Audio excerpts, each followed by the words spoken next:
প্রথম আওয়াজ কি বিএনপি উঠাইছে? হ্যাঁ, কথা বলেন না কেন? সর্বপ্রথম আওয়াজ বিএনপি উঠাইছে, এনসিপি উঠাইছে। কারা উঠাইছে? ওলামায়ে কেরাম উঠাইছে। এদেশে যখন নারীদেরকে ছিনিমিনি নিয়ে খেলতেছিল, নারী নীতিমালার নামে নারীদেরকে উলঙ্গ করে রাস্তায় নামানোর পায়তারা যখন করতেছিল, তখন এদেশের ওলামায়ে কেরাম রাস্তার ভিতরে এসেছে। কথা বলেন ঠিক কিনা? এদেশের ওলামায়ে কেরাম সর্বক্ষণ সবসময় সব জায়গাতে পাবেন, ওই জায়গাতে পাবেন যেখানে ওলামায়ে কেরামের কোনো স্বার্থ নাই। স্বার্থ আছে তো উম্মতে মুসলিমার স্বার্থ আছে, সেখানে ওলামায়ে কেরাম দাঁড়াবে, সেখানে ওলামায়ে কেরাম দাঁড়ায়।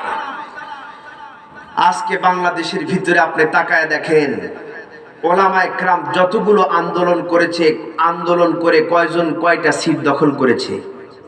কথা বলেন না কেন? কয়জন কয়টা সিট দখল করেছে ওলামায়ে কেরামের ভিতরে? কেউ কোনো সিটের আশায়, ক্ষমতার আশায় এদেশের ওলামায়ে কেরাম কেউ কখনো আন্দোলন করে নাই।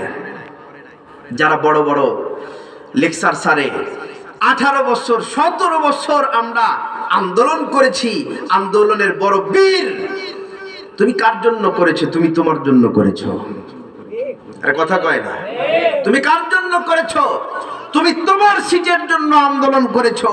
কিন্তু এদেশের ওলামায়ে কেরাম যত আন্দোলন করেছে, একটাও নিজের বউ বাচ্চাকে পালার জন্য না, নিজের সুন্দর গাড়ি আর বাড়িতে থাকার জন্য নয়, বরং এদেশের আম মানুষগুলো, সাধারণ ভোলা মানুষগুলোর পক্ষ নিয়ে জুলুম নির্যাতন সবকিছুকে সহ্য করে এদেশের ওলামায়ে কেরাম দেশের শুরু লগ্ন থেকে নয়, ওলামায়ে কেরাম যতদিন পর্যন্ত দুনিয়াতে আসছে সেই দিন থেকে নিয়ে যতদিন কিয়ামত পর্যন্ত থাকবে, ততদিন সমস্ত সাধারণ মুসলমানদের জন্য ওলামায়ে কেরাম হলো নিবেদিত প্রাণ।